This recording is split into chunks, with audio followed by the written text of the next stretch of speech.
ನವರಾತ್ರಿಯ 6ನೆಯ ದಿನ ಕಾತ್ಯಾಯಿನಿ ಮಹಿಮೆ. ದೇವಿ ನವರಾತ್ರಿಯ 6ನೆಯ ದಿನ ದುರ್ಗಾದೇವಿಯು ಮಾತಾ ಕಾತ್ಯಾಯಿನಿಯಾಗಿ ಆವಿರ್ಭಾವವಾದದ್ದು. ಸರ್ವಮಂಗಲ ಮಾಂಗಲ್ಯೇ ಶಿವೆ ಸರ್ವಾರ್ಥ ಸಾಧಿಕೆ ಶರಣ್ಯೇ ತ್ರಯಂಬಕೆ ಗೌರಿ ನಾರಾಯಣೀ ನಮೋಸ್ತುತೆ. ಸರ್ವಸ್ವರೂಪೇ ಸರ್ವೇಶೇ ಸರ್ವಶಕ್ತಿ ಸಮನ್ವಿತೆ ಭಯೇಭ್ಯಸ್ತ್ರಾಹಿ ನೋ ದೇವಿ ದುರ್ಗೆ ದೇವಿ ನಮೋಸ್ತುತೆ. ದೇವಿ ನವರಾತ್ರಿಯ 9 ದಿನಗಳು ನವದುರ್ಗೆಯರ ವಿವಿಧ ರೂಪಗಳನ್ನು ಆವಿರ್ಭಾವವನ್ನು ಪೂಜಿಸಿ ಅರ್ಚಿಸಿ ಸ್ಮರಣೆ ಮಾಡುವಂಥ ಪವಿತ್ರವಾದಂಥ ಶಕ್ತಿಯುತವಾದಂಥ ದಿನಗಳು. ಇಂದು ಷಷ್ಠಿ 6ನೆಯ ದಿನ. ಈ 6ನೆಯ ದಿನ ಆ ನವದುರ್ಗೆಯ ಕಾತ್ಯಾಯಿನಿ ರೂಪವನ್ನು ನಾವು ಆರಾಧಿಸ್ತಾ ಹೋಗ್ತೀವಿ.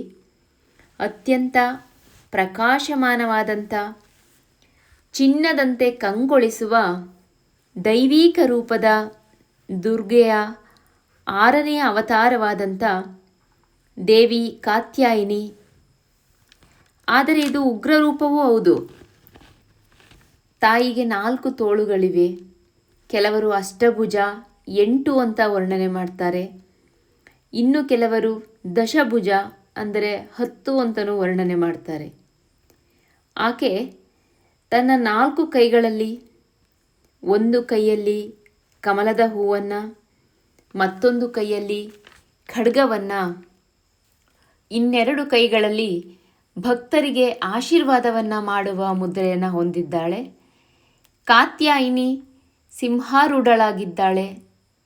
ಕಾತ್ಯಾಯಿನಿಗೆ ಹಳದಿ ಬಣ್ಣ ಅಂದರೆ ತುಂಬ ಇಷ್ಟ.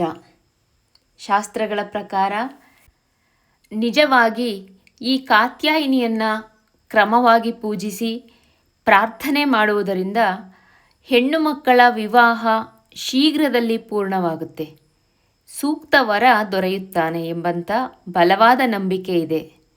ಆದ್ದರಿಂದಲೇ ಮದುವೆಯಾಗಬೇಕಾದಂಥ ಕನ್ಯೆಯರಿಂದ ಕಾತ್ಯಾಯಿನಿಯ ಪೂಜೆ ಹಾಗೂ ಪ್ರಾರ್ಥನೆಯನ್ನು ಮಾಡಿಸ್ತಾರೆ.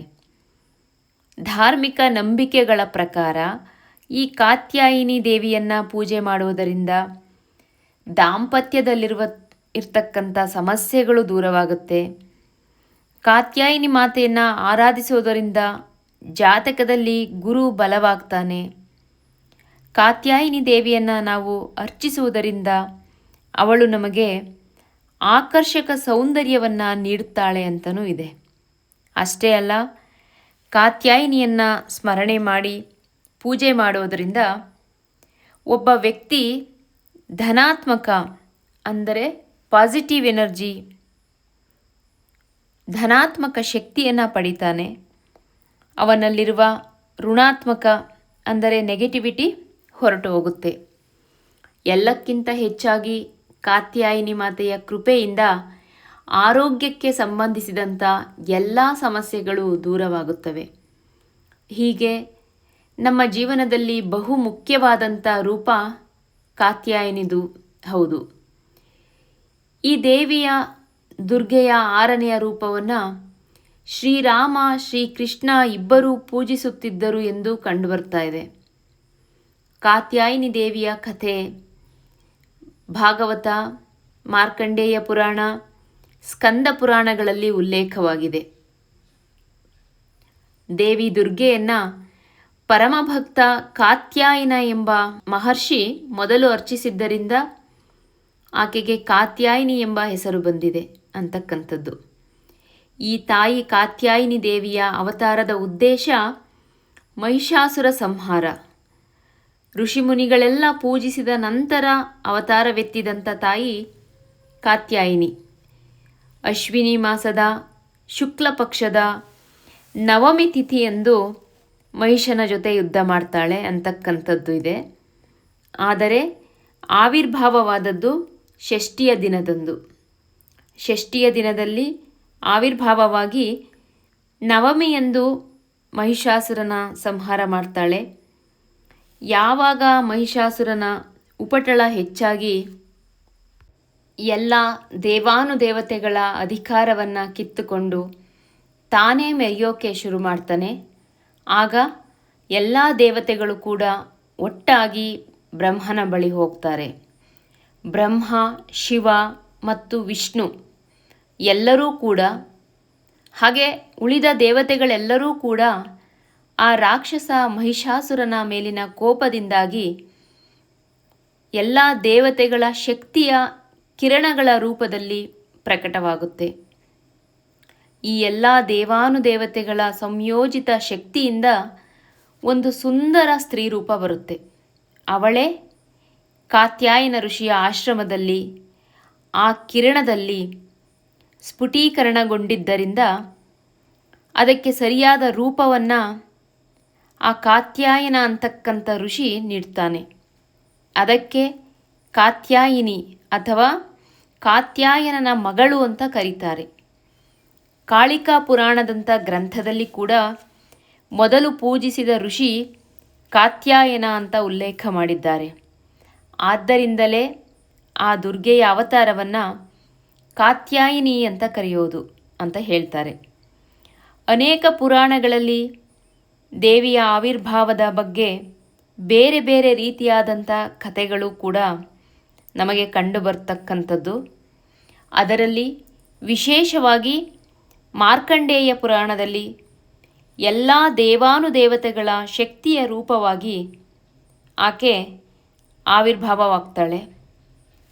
ಆವಿರ್ಭಾವವಾದ ಮೇಲೆ ಶಸ್ತ್ರಸಜ್ಜಿತಳಾಗಿ ದೇವತೆಗಳಿಂದ ಆರಾಧಿಸಲ್ಪಟ್ಟಂಥ ಕಾತ್ಯಾಯಿನಿ ಮಹಿಷಾಸುರನ ಮರ್ದನಕ್ಕೆ ಅಣಿಯಾಗ್ತಾಳೆ.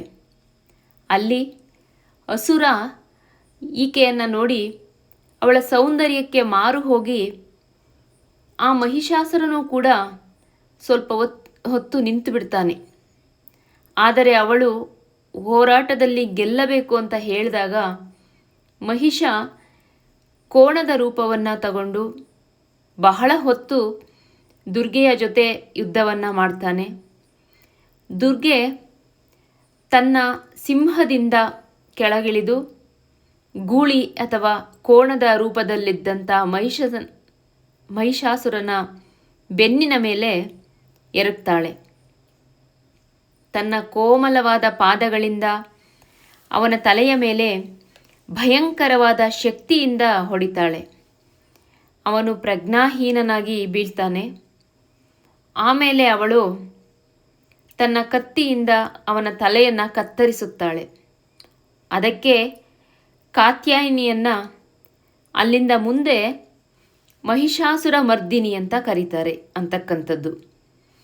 ಕಾತ್ಯಾಯಿನಿಯೇ ದುರ್ಗೆಯಾಗಿ, ದುರ್ಗೆಯೇ ಕಾತ್ಯಾಯಿನಿಯಾಗಿ, ಕಾತ್ಯಾಯಿನಿಯೇ ಮಹಿಷಾಸುರ ಮರ್ದಿನಿಯಾಗಿ ನಿಂತಿರ್ತಕ್ಕಂಥದ್ದು. ಅವಳನ್ನೇ ಮಹಿಷಾಸುರ ಮರ್ದಿನಿ ಅಂತ ಕರೀತಕ್ಕಂಥದ್ದು ಇದೆ. ಈ ಪವಿತ್ರ ದಿನದಂದು ನಾವೆಲ್ಲ ಕಾತ್ಯಾಯಿನಿಯ ರೂಪವನ್ನು ಸ್ಮರಣೆಯನ್ನು ಮಾಡುತ್ತಾ ಸರ್ವಮಂಗಲಮಾಂಗಲ್ಯೇ ಶಿವೆ ಸರ್ವಾರ್ಥಸಾಧಿಕೆ ಶರಣ್ಯೇ ತ್ರ್ಯಂಬಕೆ ಗೌರಿ ನಾರಾಯಣೀ ನಮೋಸ್ತುತೇ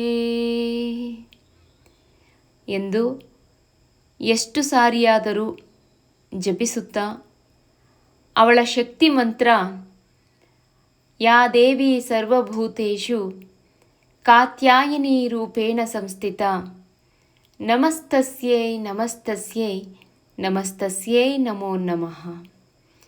ಯಾ ದೇವಿ ಸರ್ವಭೂತೇಷು ಕಾತ್ಯಾಯಿನಿ ರೂಪೇಣ ಸಂಸ್ಥಿತ ನಮಸ್ತಸ್ಯೈ ನಮಸ್ತಸ್ಯೈ ನಮಸ್ತಸ್ಯೈ ನಮೋ ನಮಃ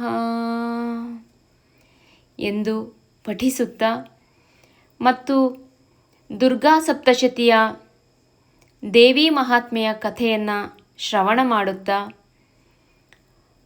ಲಲಿತಾ ಸಹಸ್ರನಾಮ ಪಾರಾಯಣ ಮತ್ತು ಕುಂಕುಮಾರ್ಚನೆ ಮಾಡುತ್ತಾ ಅವಳ ಸಂಪೂರ್ಣ ಕೃಪೆಗೆ ಪಾತ್ರರಾಗಿ ಅವಳ ಆಶೀರ್ವಾದ ನಮಗೆ ಸಂಪೂರ್ಣವಾಗಿ ದೊರಕುತ್ತೆ.